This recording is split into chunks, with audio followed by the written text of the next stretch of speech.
A missa parte por parte, pelo padre Luiz Sechinato, editora Vozes, canal Leconde. Caros ouvintes, caso gostem do que aqui será lido, por favor, adquiram um livro. E caso gostem do meu trabalho, possam, devam e queiram auxiliá-lo, caso concordem com o que aqui é feito. Então, centavos serão muito bem-vindos, seja via Pix, apoia-se o Vaquinha. Também é possível comprar livros que chegarão até mim pela lista de desejos da Amazon ou ainda tornando-se membro. São todas possibilidades cujos links estão no descritivo aqui abaixo.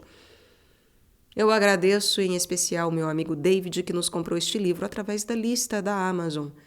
Muito obrigada, meu amigo. Obrigada também à esposa dele, a Larissa. Eu sou madrinha de casamento deles. Vejam só que responsabilidade. E, portanto, peço também para que vocês orem por mim e por todos nós. Eu também peço para que, por favor, curtam, compartilhem, comentem, inscrevam-se aqui no canal, caso já não tenham feito. A cada coisa, seu cada qual, o que puderem fazer, eu agradeço. Muito obrigada também pela presença, que Deus vos guie e vos guarde, meus caros. Seguimos para a visão geral. Começamos, no caso, com a visão geral. Numa cidade estava sendo construída uma bela catedral feita de pedras. Os operários iam e vinham no meio da grande construção. Certo dia chegou àquela cidade uma importante autoridade e foi ver a obra. O ilustre visitante entrevistou 3 operários que carregavam pedras. Aos 3 fez esta pergunta: Amigo, o que está fazendo? O primeiro respondeu-lhe: Estou carregando pedras. O segundo disse: Estou ganhando o meu pão de cada dia. E o terceiro: Estou construindo uma catedral, onde muitas pessoas encontrarão a salvação. E aqui, eu e minha família nos reuniremos para louvar a Deus. Deus quer amigos e não escravos. Estão vendo? Os 3 operários faziam o mesmo serviço, mas com um espírito diferente. A missa também é assim. Ela é a mesma para todos, mas a maneira de cada um participar pode ser diferente. Depende da fé que as pessoas têm. Existe quem vá à missa apenas para cumprir o preceito, como aquele operário que simplesmente carregava pedras. Existe também quem vá à missa para fazer pedidos a Deus, como o operário que trabalhava somente para ganhar seu salário. E existe a pessoa que participa da missa com fé e alegria, louvando e bendizendo a Deus, à semelhança do operário que trabalhava contente porque estava construindo a casa do Senhor. Veja bem como está sendo a sua missa. Deus quer amigos e não escravos. O escravo obedece, o amigo ama e participa. Às vezes, vamos fazendo muitas coisas sem saber por quê, principalmente quando se trata de religião. Muitos confundem fé com superstição. Observe o que acontece com certos enterros. Na hora em que se coloca o defunto na sepultura, muita gente joga um pouco de terra sobre o caixão. Esse gesto deve simbolizar uma obra de misericórdia, sepultar os mortos. Mas a maioria nem sabe disso e o faz com um sentido supersticioso que nada tem a ver com a verdadeira fé. Ninguém ama o que não conhece. Assim pode estar acontecendo na missa. Alguém entra na igreja, olha, acompanha tudo, faz os mesmos gestos, mas sem saber o que está dizendo e o que está fazendo. Por isso aproveita muito pouco da celebração. Fizemos uma pesquisa sobre a missa. Perguntamos a diversas pessoas por que você foi à missa. E as respostas foram as seguintes. Fui à missa porque era dia de preceito. Fui à missa para agradecer a Deus. Fui à missa para pagar uma promessa. Fui à missa porque eram bodas de meus amigos. Fui à missa porque era a formatura do meu filho. Fui à missa para pedir saúde. Fui à missa porque era 7º dia do colega. Fui à missa porque era Natal. Fui à missa para louvar e bendizer a Deus. Fui à missa porque meu colega me convidou. E você? Por que vai à missa? Qual das respostas mencionadas acima seria a sua? Você vai de vez em quando ou todos os domingos? Vai para cumprir preceito ou para adorar a Deus? A celebração eucarística é muito mais que uma oração. Precisamos conhecê-la melhor. Ninguém ama o que não conhece. Pode ser que muita gente não entenda nem o roteiro da missa. Fica meio perdido dentro da celebração. Por isso, vamos apresentar um esquema ou roteiro da missa. É claro que esse esquema não é o mais importante, mas é o primeiro passo para começarmos a compreender melhor a celebração. E aqui, meus caros, há o esquema, o roteiro da missa, com ritos iniciais, liturgia da palavra, liturgia eucarística e ritos finais. As indicações de quais são as maneiras, as formas adequadas de se estar, se de pé, sentados, de joelhos ou de pé, enfim, e quais são os cantos ou orações, quais são as proclamações. É preciso ter o livro em mãos para observar. Aconselho os que o tenham. O corpo e a alma da missa. Vimos o esquema da missa, onde se destacam duas partes, a liturgia da palavra e a liturgia eucarística. Este esquema nos ajuda a ter uma visão global da celebração, mas devemos lembrar que esses atos exteriores, gestos, palavras, sinais, objetos, são como o corpo da missa, enquanto a fé e o amor são a alma desse corpo. Se alguém comunga sem crer na presença real de Jesus, recebe sim o corpo do Senhor, mas não participa da salvação contida no sacramento. Por isso muita gente vai à igreja e dela sai do jeitinho que entrou, porque não faz seu encontro pessoal com a graça de Deus. Fica somente na exterioridade. Às vezes até peca, porque vai para criticar as falhas humanas do rito, a falta de inspiração do padre, o canto desafinado, o comportamento dos irmãos. Mais adiante vamos ver a espiritualidade ou o mistério da missa. Ela torna presente a ceia do Senhor e o seu sacrifício redentor.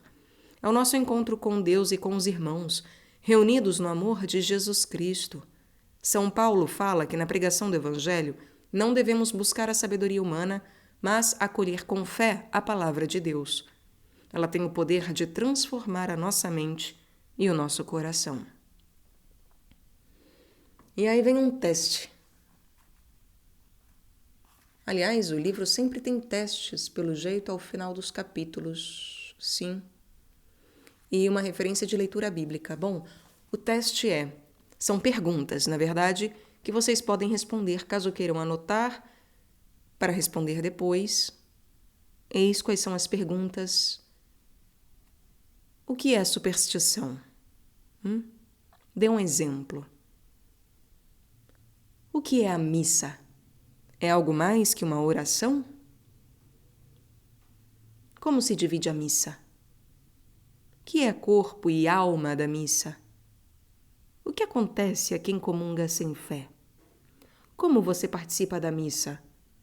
Você tem criticado ou vivido a missa? A indicação de leitura bíblica é 1 Coríntios, capítulo 1, versículos 17 a 25. Segundo, por que ir à igreja?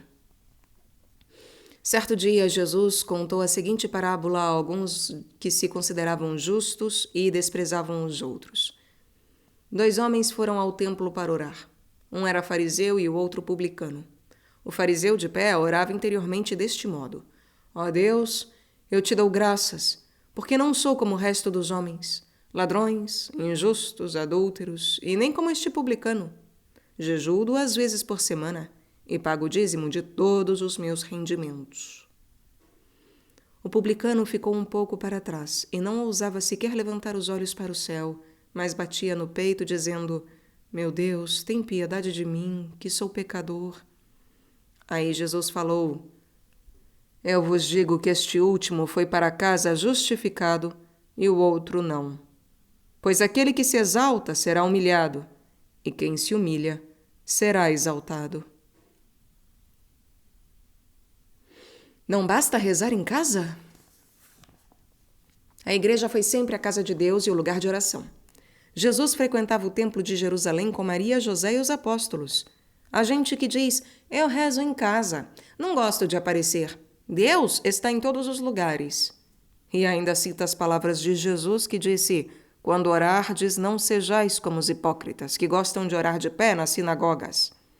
Em verdade vos digo, já receberam a sua recompensa.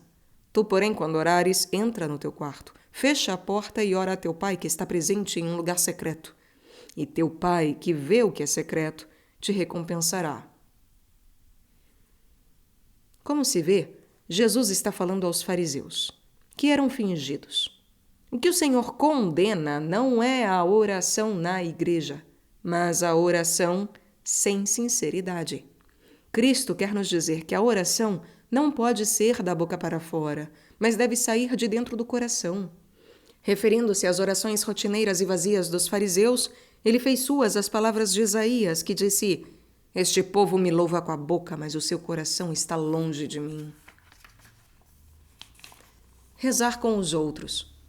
Jesus fala claramente da importância da oração em comunidade. Eis as suas palavras: "Digo-vos ainda, se 2 de vós se reunirem sobre a terra para pedir o que seja, conseguirão de meu Pai que está nos céus. Porque onde 2 ou 3 estão reunidos em meu nome, aí estou eu no meio deles." O próprio Pai Nosso, ensinado pessoalmente por Jesus, é uma oração comunitária. Ninguém pode rezá-lo pensando só em si.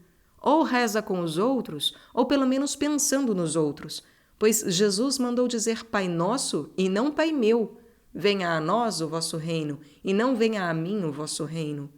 E quem não disser o Pão Nosso, não pode dizer Pai Nosso. O individualismo não tem lugar no Evangelho, pois a palavra de Deus nos ensina a viver fraternalmente. O próprio céu é visto como uma multidão em festa, e não como indivíduos isolados em apartamentos. Olhando para a história, vemos que a religião teve sempre um sentido de comunidade. Notável é o povo de Israel.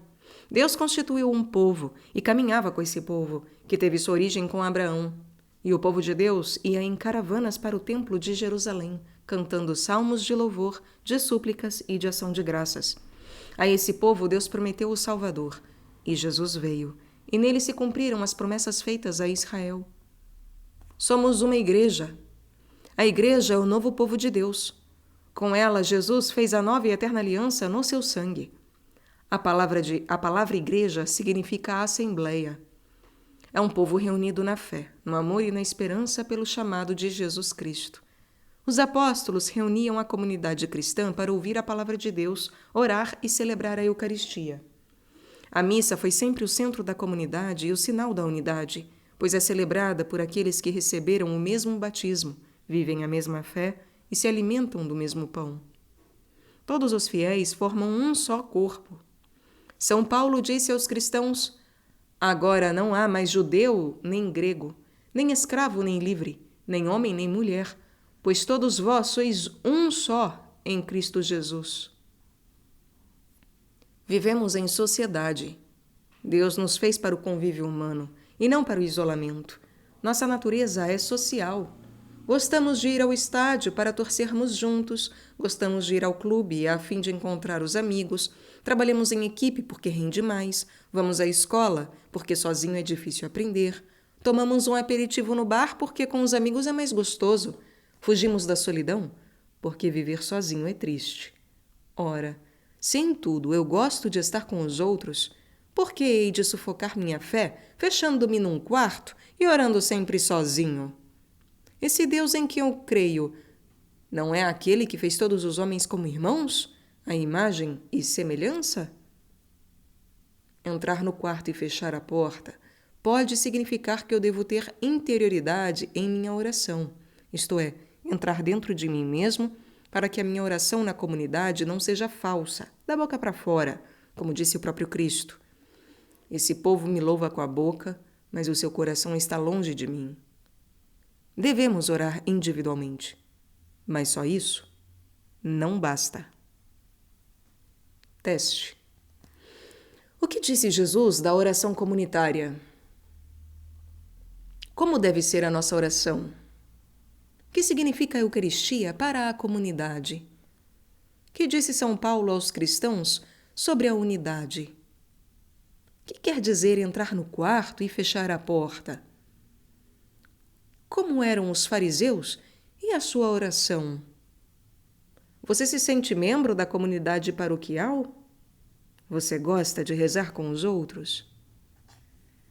Sugestão de leitura bíblica, Lucas, capítulo 2, versículos 22 a 38. Terceiro, gestos e atitudes.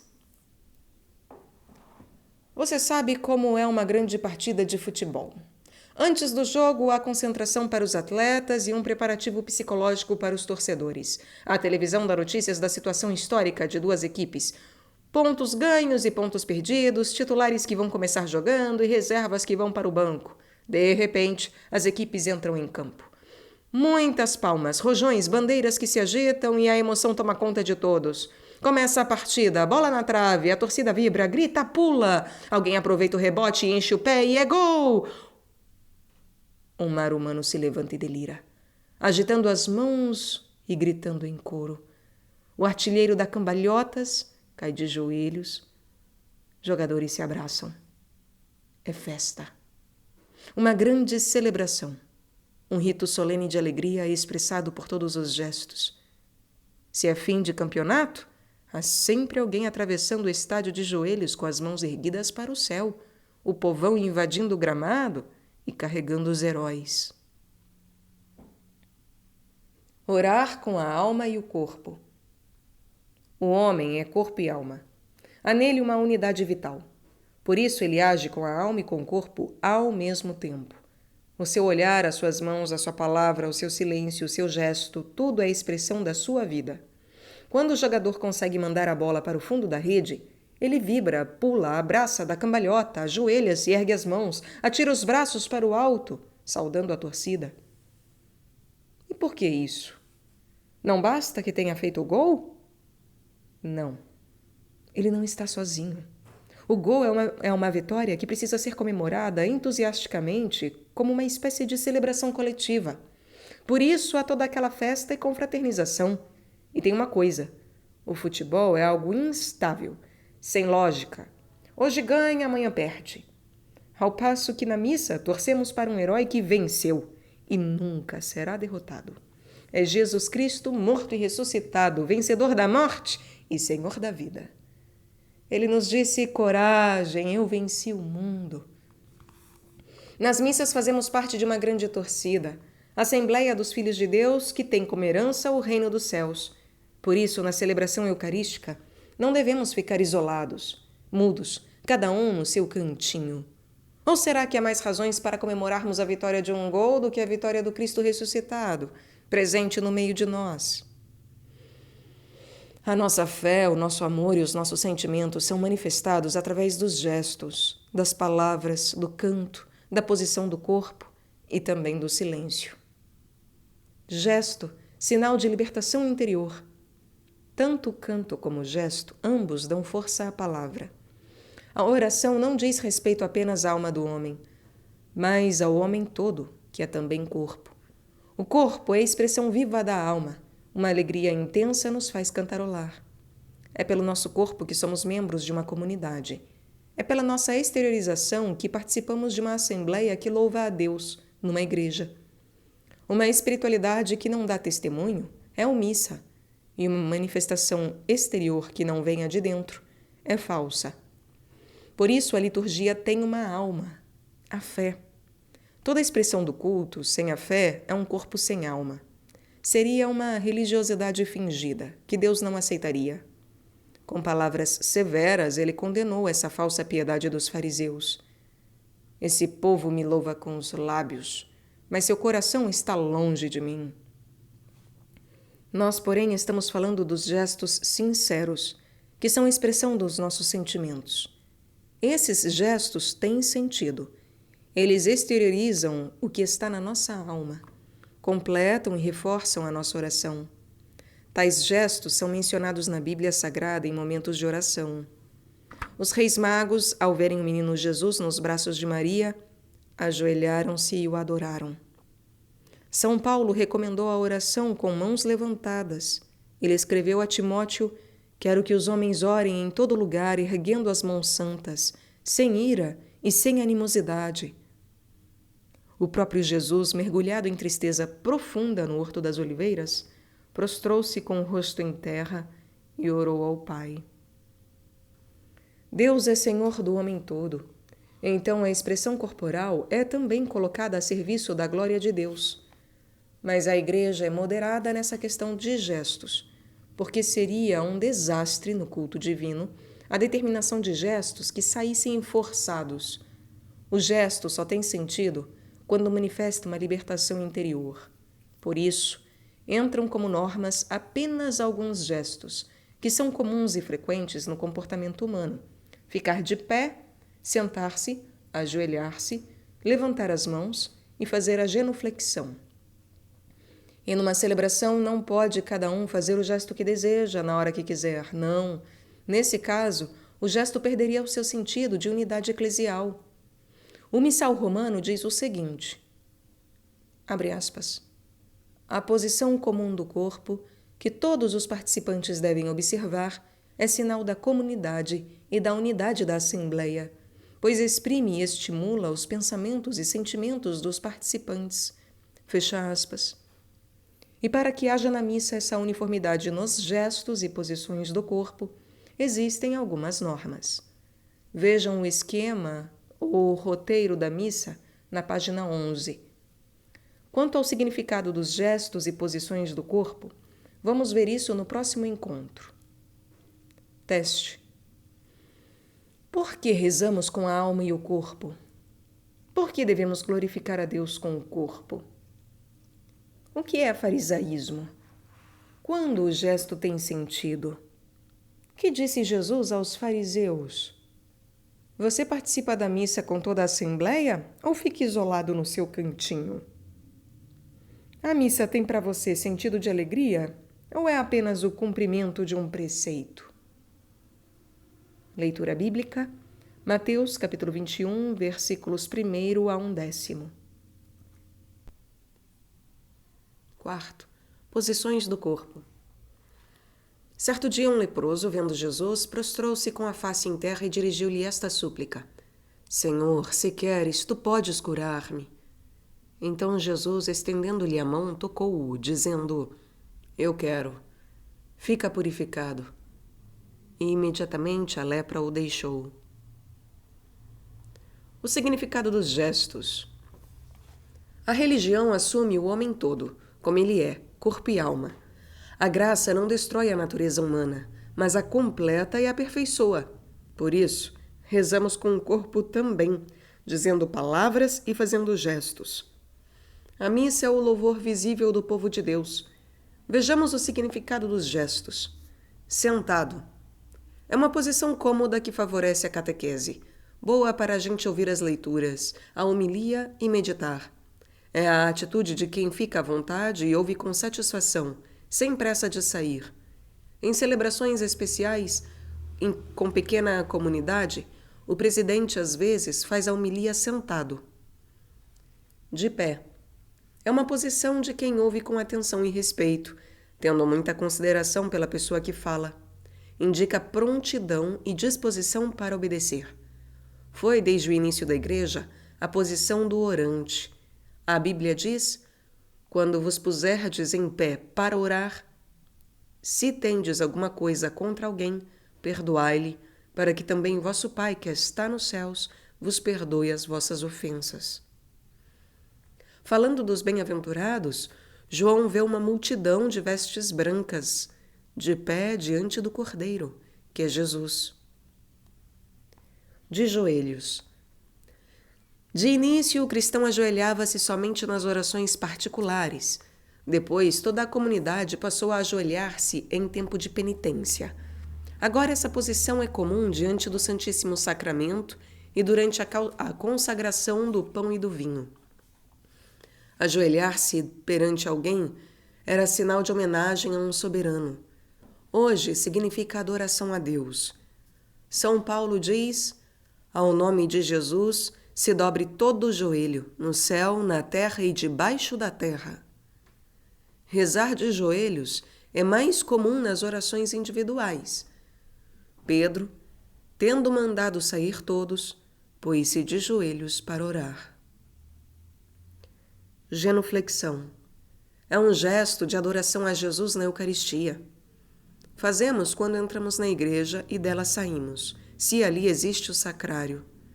Também fazemos genuflexão diante do crucifixo da Sexta-feira Santa, em sinal de adoração.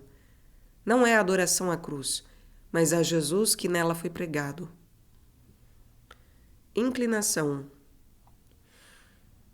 Inclinar-se diante de alguém é sinal de grande respeito. É também adoração diante do Santíssimo Sacramento. Os fiéis podem inclinar a cabeça para receber a bênção solene. Procissão. Na missa, podemos fazer diversas procissões, se forem convenientes. Na entrada do presidente, no evangelho, no ofertório, na comunhão. A história da salvação começou com uma procissão. Abraão e sua família a caminho da terra prometida. As nossas procissões simbolizam a peregrinação do povo de Deus para a casa do Pai. Somos uma igreja peregrina. Mãos levantadas. É a atitude dos orantes. Significa súplica e entrega a Deus. É o gesto aconselhado por Paulo a Timóteo. Quero, pois, que os homens orem em qualquer lugar, levantando ao céu as mãos puras, sem ira e sem contendas. Mãos juntas significam recolhimento interior, busca de Deus, fé, súplica, confiança e entrega da vida. É a atitude de profunda piedade. Prostração. Gesto muito antigo, bem a gosto dos orientais. Estes se prostravam com o rosto na terra para orar. Assim fez Jesus no Horto das Oliveiras. Hoje, essa atitude é própria de quem se consagra a Deus, como na ordenação sacerdotal. Significa morrer para o mundo e nascer para Deus com uma vida nova e uma nova missão. Silêncio. O silêncio tem o seu valor na oração. Ajuda ao aprofundamento nos mistérios da fé. O Senhor fala no silêncio do coração. É oportuno fazer silêncio depois das leituras, da homilia e da comunhão, para interiorizar o que o Senhor disse. Meditar é também uma forma de participar. Uma missa que não tivesse nenhum momento de silêncio seria como chuva forte e rápida que não penetra na terra. Teste. O que a graça de Deus faz na pessoa? O que significa rezar também com o corpo? Cite alguns exemplos de gestos na Bíblia. Qual a importância do silêncio na oração? Diga o significado de algumas posições do corpo. Você gosta de rezar? Como reza? Leitura bíblica, Mateus capítulo 9, versículos 18 a 26. Quinto, o canto litúrgico. Existem certas normas para as vestes. Deve haver harmonia nas cores, bom gosto no feitio, atualidade quanto à moda e conveniência com relação ao ambiente. Ninguém põe qualquer gravata com qualquer camisa e nem qualquer calça com qualquer paletó. Para tal terno, tal camisa. Tal meia, para tal sapato. Ainda, ninguém coloca uma rosa no vestido só porque a rosa é bonita. Precisa ver se vai combinar. Há também uma roupa para o clube, outra para o velório, outra para a praia e outra para a missa. Uma roupa pode ser muito bonita, mas não é por isso que vai ficar bem em todos os lugares, você não acha? O canto na igreja. O que dissemos das vestes aplica-se também ao canto litúrgico. Há um tipo de canto que é próprio para a liturgia. O Concílio Vaticano II vê na liturgia o próprio Cristo, sumo e eterno sacerdote, exercendo no meio de nós a sua ação salvadora. Liturgia é, pois, o culto público da Igreja, que assume oficialmente as palavras e os gestos de Jesus, bem como a fé e os sentimentos do povo de Deus, tornando presente e atuante a obra da salvação. Como se vê, a liturgia inclui dois elementos, o divino e o humano. Ela nos leva ao encontro pessoal com Deus, tendo como mediador o próprio Cristo que, nascido de Maria, reúne em si a divindade e a humanidade. Portanto, a missa é mais do que um conjunto de orações. Ela é a grande oração do próprio Jesus, que assume todas as nossas orações individuais e coletivas para nos oferecer ao Pai, juntamente com Ele. Cantar a missa, e não na missa. Aqui vem o papel do canto na missa. Ele está a serviço do louvor de Deus e da nossa santificação. Não é apenas para embelezar a missa, mas para nos ajudar a rezar. E cada canto deve estar em plena sintonia com o momento litúrgico que se celebra, a fim de que não se cante na missa, mas se cante a missa. Portanto, um canto penitencial deve nos ajudar a pedir perdão de coração arrependido. Um canto de ofertório deve nos ajudar a fazer nossa entrega a Deus. Um canto de comunhão deve nos colocar em maior intimidade com Deus e expressar nossa adoração e ação de graças.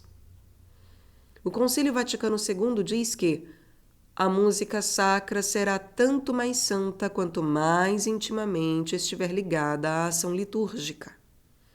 Assim, ela favorece a unidade do povo de Deus e dá maior solenidade e beleza aos ritos sagrados. O canto na liturgia não é só para enfeitar e fazer a celebração ficar mais bonita. É mais do que isso. Ele é oração, pois quem canta reza 2 vezes. Canto, oração do povo de Deus. O canto litúrgico não tem o sabor de canto teatral. Deve estar isento de vaidade e exibição. Convém que se ouça o conjunto todo das vozes, e não apenas 1 ou 2 vozes que se sobrepõem. Também o som dos instrumentos é para ajudar as vozes e não para abafar o canto. O que se deve ouvir é um povo cantando, a não ser quando um salmista está fazendo o solo. A equipe da liturgia não é para substituir o canto da assembleia, mas para animá-la a cantar. Não pode ser um grupo separado, fora do corpo da comunidade, mas uma equipe de animação que leva todo o povo de Deus a cantar. Para isso, o Concílio recomenda que se use inteligentemente do canto religioso popular, que está mais na alma do povo. Mas, se quisermos que toda a Assembleia cante, precisamos ter paciência. Não pode haver muitos lançamentos de cantos litúrgicos. O povo não consegue aprender tantas novidades. O canto da missa fica elitizado, cantado só pelos grupinhos especializados. E é mais bonito ouvir toda a Assembleia cantar. Assim diz o salmista: Feliz o povo que vos sabe louvar, ele caminha na luz da vossa face, Senhor. Cantar faz bem. Vamos cantar em nossas celebrações litúrgicas. Cantar faz bem. Até o canto profano, que cantamos varrendo a casa ou trabalhando na fábrica, tem um sentido de desabafo e libertação, que nos faz bem psicologicamente. Imagine então o que será o canto litúrgico, que é a oração.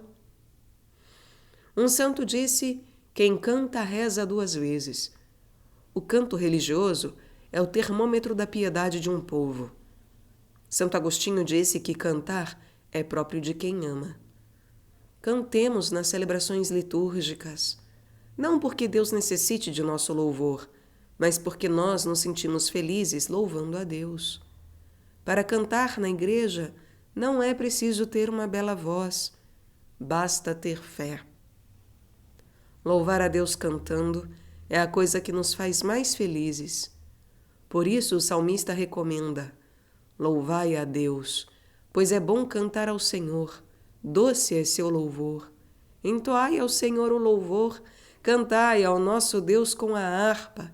Glorifica o Senhor, Jerusalém, louva a teu Deus, ó Sião. Teste. Que é liturgia? Que disse o concílio sobre o canto da missa? Que tem a ver o canto com as partes da missa? Como os instrumentos se relacionam com o canto? Você canta na celebração? Por quê? O que está certo ou errado no canto em sua comunidade paroquial? E que solução você apresenta para melhorar? Leitura bíblica, Salmo 148. Sexto, o sacerdote, as vestes e o altar. Houve pessoas que se tornaram inesquecíveis por causa da sua sabedoria e realizações.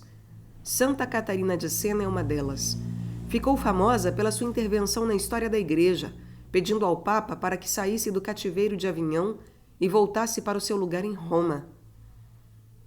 É de Santa Catarina esta frase: se um dia eu encontrar no caminho um sacerdote e um anjo, primeiro saudarei o sacerdote, depois o anjo.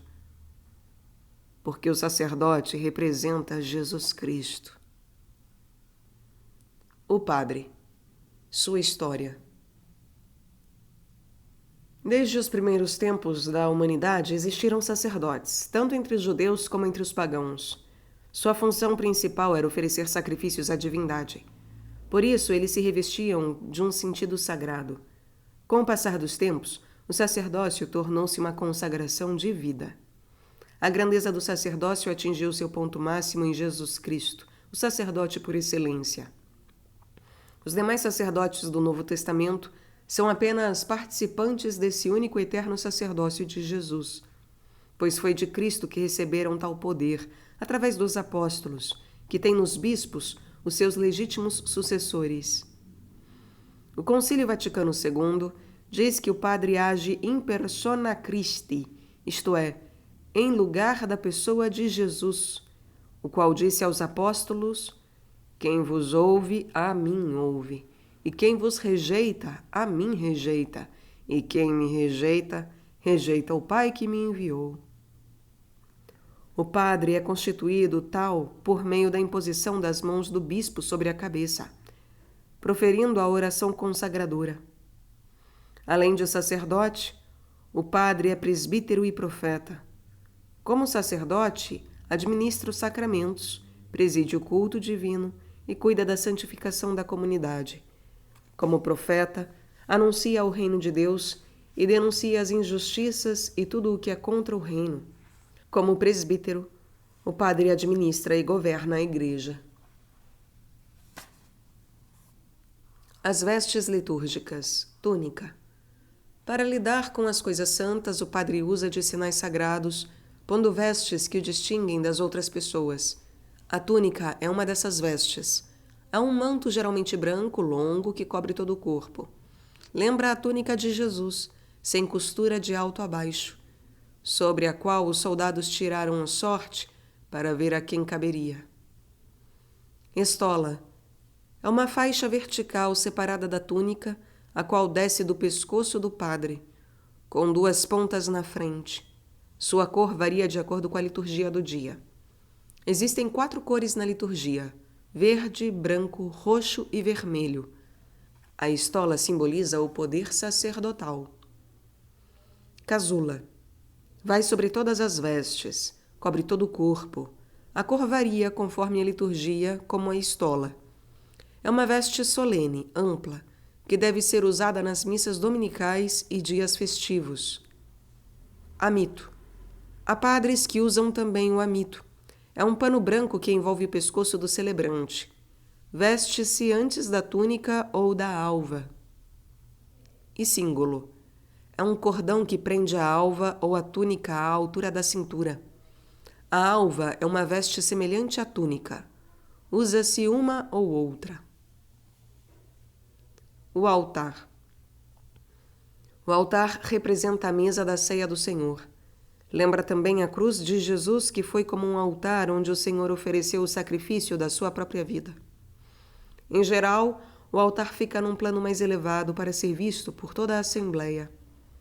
A existência do altar é tão antiga quanto a história da humanidade, pois está ligada aos sacrifícios, que sempre existiram, tanto entre os judeus quanto entre os pagãos. A primeira menção de altar na Bíblia aparece com Noé, que ofereceu um sacrifício sobre um altar. Os primeiros altares eram de pedras rústicas. Depois apareceram os de madeira. Hoje existe ainda a preferência pelos altares de granito ou de mármore.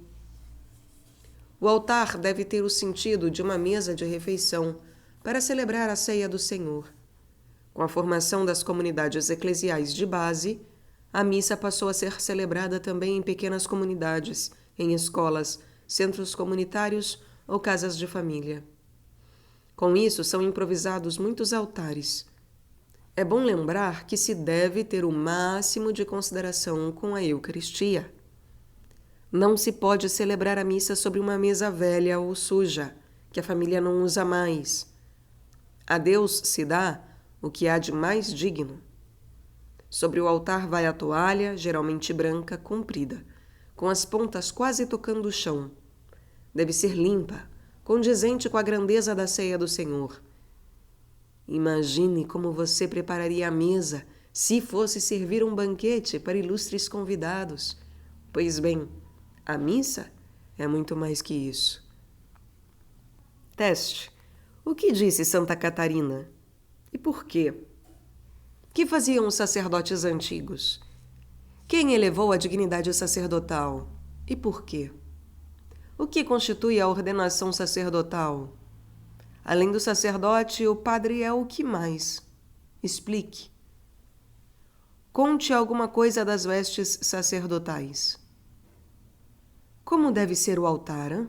Por quê? Você vê no padre o representante de Jesus? Você conhece o pároco da sua cidade? Leitura bíblica. Hebreus capítulo 4, versículo 12 e capítulo 5, versículo 10.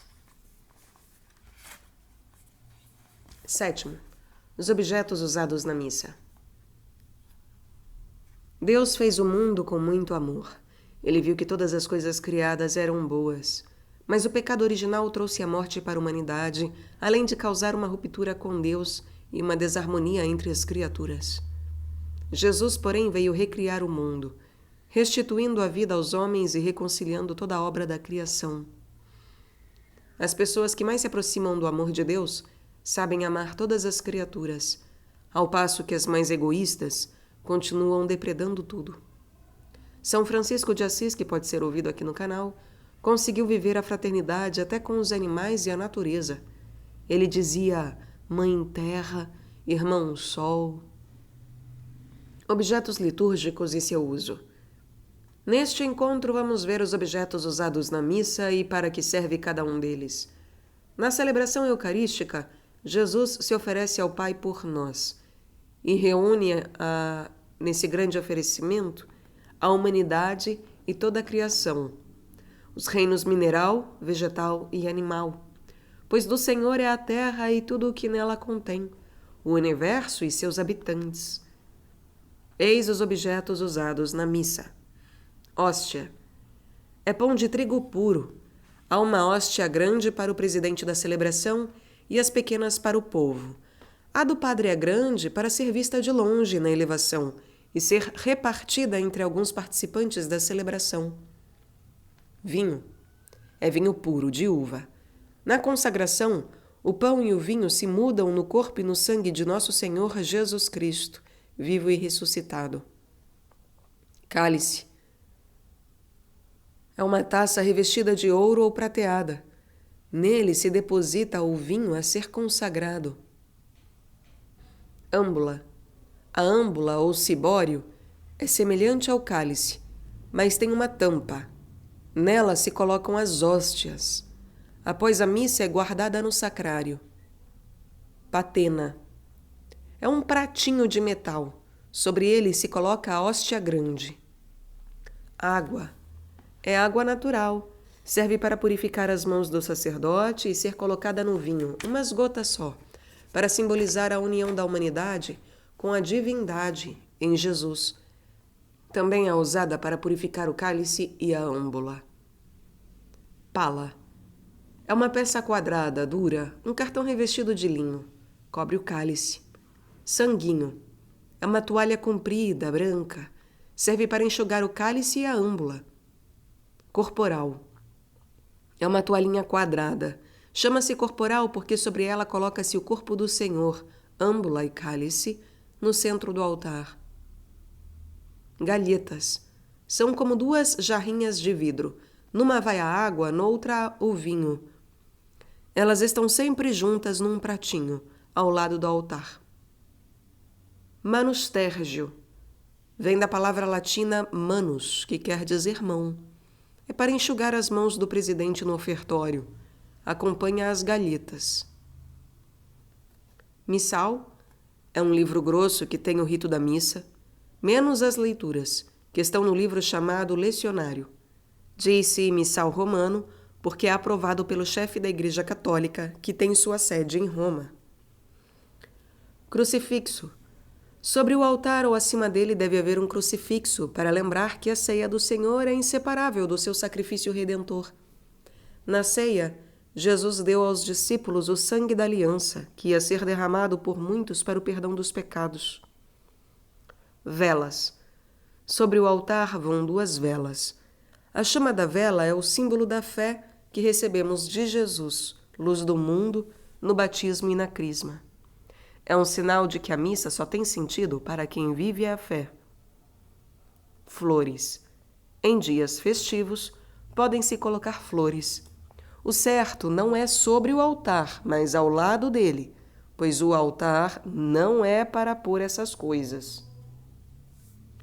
Algumas observações. Dissemos que não se deve pôr muitas coisas sobre o altar, sobretudo quando são objetos grosseiros e pesados.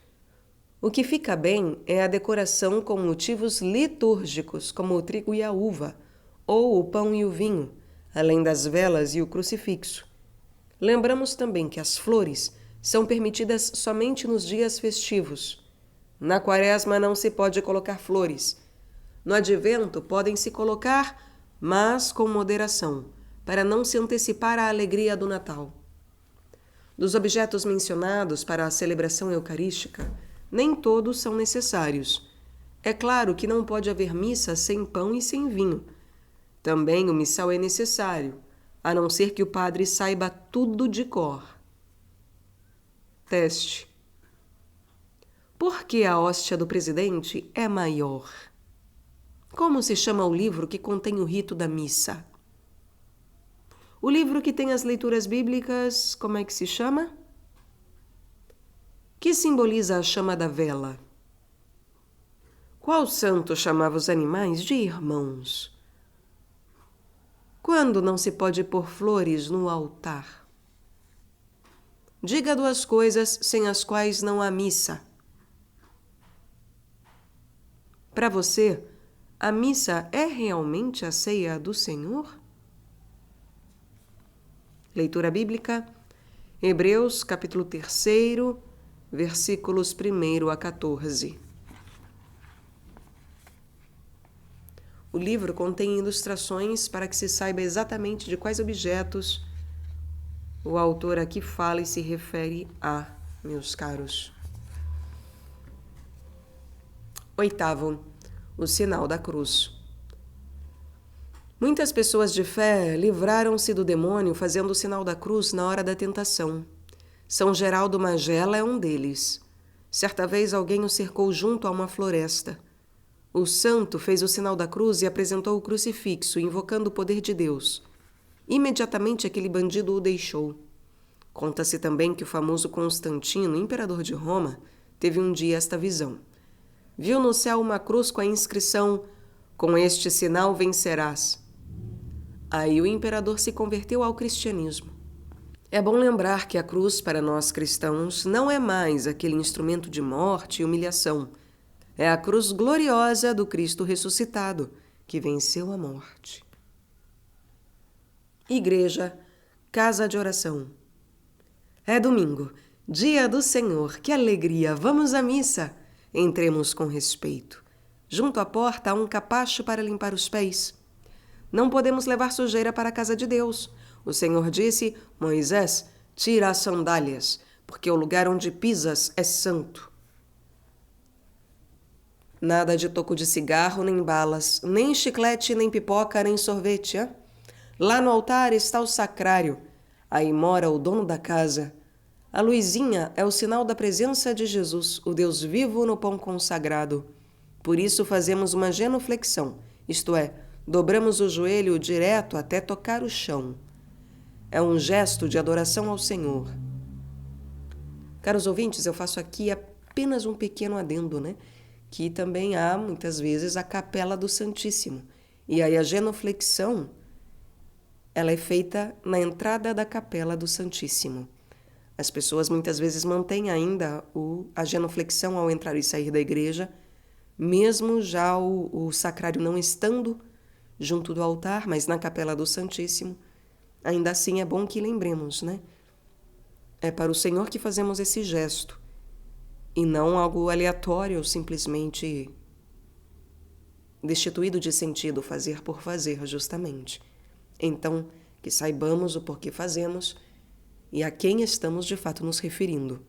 Lembrando também que, em relação ao altar, nós fazemos a vênia, ou seja, a curvatura da coluna, né? Nós curvamos a coluna, baixando a cabeça junto, fazendo a vênia em relação ao altar na igreja, porque ele é consagrado. Então, que mantenhamos os gestos, desde que conhecendo o seu significado e sabendo a razão deles, não é verdade? Vivificando-os.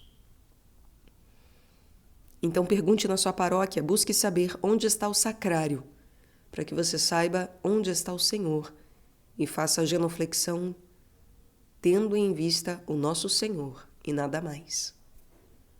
Voltando ao texto. A pessoa de fé entra na igreja alguns minutos antes de começar a missa para se preparar e participar melhor. Ela se coloca na presença de Deus e se desliga das preocupações que a podem distrair. O Senhor é a minha luz e a minha salvação. De quem terei medo? O Senhor é a segurança da minha vida. Frente a quem temerei? Que alegria estar na igreja. É um lugar de paz. Jesus disse: a minha casa é casa de oração. Missa, a ceia de Jesus. Vai começar a celebração. É o nosso encontro com Deus, marcado pelo próprio Cristo, que no fim da ceia disse aos discípulos: fazei isto em memória de mim. Toca o sininho, anunciando que deve cessar a oração individual para começar a oração oficial da comunidade. Jesus é o orante máximo, que assume a liturgia oficial da igreja e consigo a oferece ao Pai. Ele é a cabeça, e nós os membros do grande corpo, que é a igreja.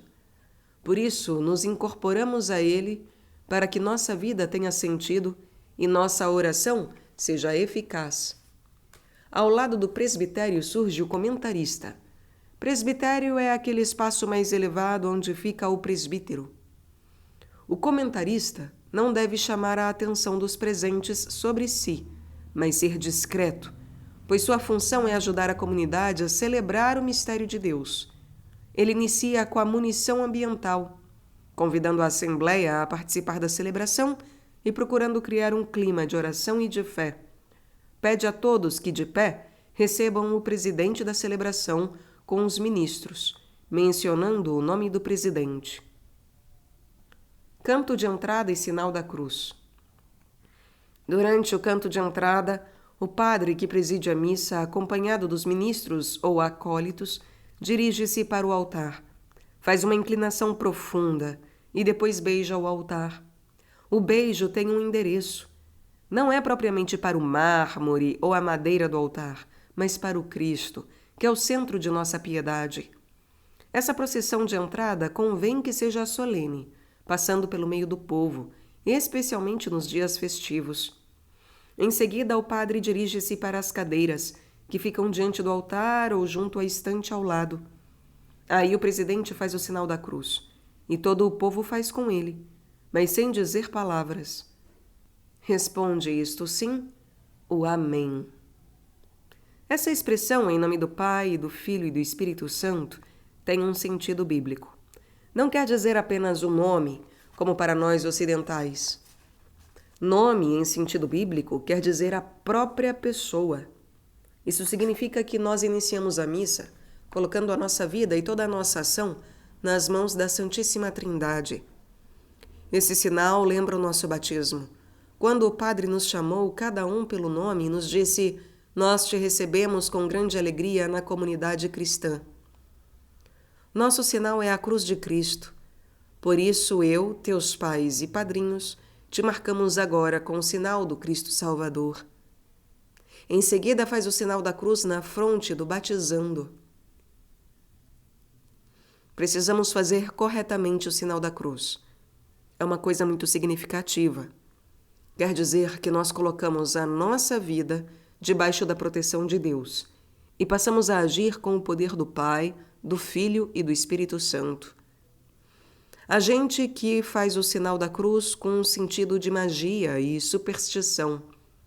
Nem fazem direito à cruz, fazem uma caricatura, como se estivessem espantando moscas. Às vezes o fazem com vergonha de serem vistos. Lembramos que não é preciso beijar a ponta da mão, nem fazer o sinal da cruz na hora de comungar ou quando se faz a genuflexão. Se vivermos bem o sentido do sinal da cruz, começamos a ser mais santos. Teste. O que é presbitério e sacrário? Que disse Jesus sobre a igreja, o templo? Quando e por que fazemos genuflexão? Que disse o padre em nosso batismo sobre a cruz? Qual o sinal da presença de Jesus na igreja? Que é munição ambiental na missa? Você chega adiantado ou atrasado à missa? Leitura bíblica, Salmo 15.